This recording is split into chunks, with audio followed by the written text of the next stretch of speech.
Well, remember last week, we checked out this really cool guy, Daniel, along with his buddies, Hananiah, Mishael, and Azariah. Now, you know them by their Hebrew names, Shadrach, Meshach, and Abednego. Well, the four of them got dragged away from their homes in Judah to serve the king, Nebuchadnezzar of Babylon. Now, at the end of chapter 2, something pretty amazing happened. God came through and revealed the king's dreams to Daniel, which led to all of these guys getting big promotions in the Babylon government. Way to go, God. But it put our quartet in the crosshairs of the existing advisors, jealousy and the like. Now, fast forward to chapter 3. We've got a whole new story to dive into. This one's all about Shadrach, Meshach, and Abednego. And boy, do they find themselves in a fiery situation. I've decided to call this story, What's the Deal with Nebuchadnezzar's Barbecue? No, seriously. You'll understand why in just a bit. So here in chapter 3, we learn that it's written in Aramaic, which is a fancy way of saying it's meant to speak to the people outside of the Jewish faith.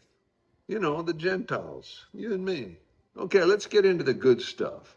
Now, old King Nebi is all full of himself, and he decides to expand his control to a whole new level by building this massive golden idol.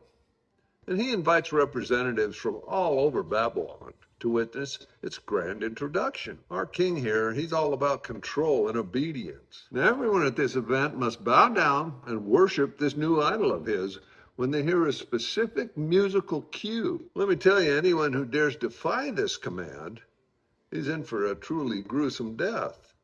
The main idea behind this golden idol was to enforce loyalty and submission. Nebuchadnezzar wanted everyone to show their unwavering commitment to him and the Babylonian Empire. But here's the thing. In Babylon, people worshipped a bunch of gods. It was totally normal to have multiple gods to worship. So adding this new idol to the mix, well, that really wasn't such a big deal for the general population. I mean, what's one more false god, more or less, right? The Chaldeans, the astronomers and the magi, who managed to survive Nebuchadnezzar's wrath after the whole dream incident, they were pretty ticked off about the Hebrew fellas rising to power. And they see this as an opportunity to destroy our pals. They accuse the guys of disobeying the king's command to bow down to the idol. They snitched on the Hebrews out of pure hatred and hoped that Nebuchadnezzar's fiery temper would lead to their demise. Not cool, Chaldeans. Before we dig deeper, isn't it curious that Daniel is mysteriously absent from this part of the story? It's possible that he was just too powerful and popular with the king for the Chaldeans to mess with him. They saw the others as vulnerable. Now, King Nebuchadnezzar, well, of course, he's furious about the non-compliance. And he wants some answers. And he confronts the Hebrew guys.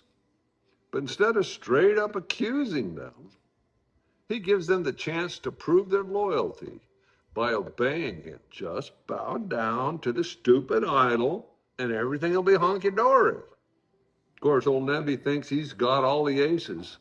He goes on bragging about how powerful he is, saying that nobody, not even a god, can save these guys if they refuse to worship his idol. Now, I don't know what he's been smoking, but he sure don't know our God. But hold on to your horses. The Hebrew trio aren't having it. Your kingliness. Hey, don't waste your time with this test. We didn't worship your idol then, and we're not doing it now, even if it means we gotta die. See, they've got this mad trust in God. They believe the Lord will save them, and even if they end up kicking the bucket.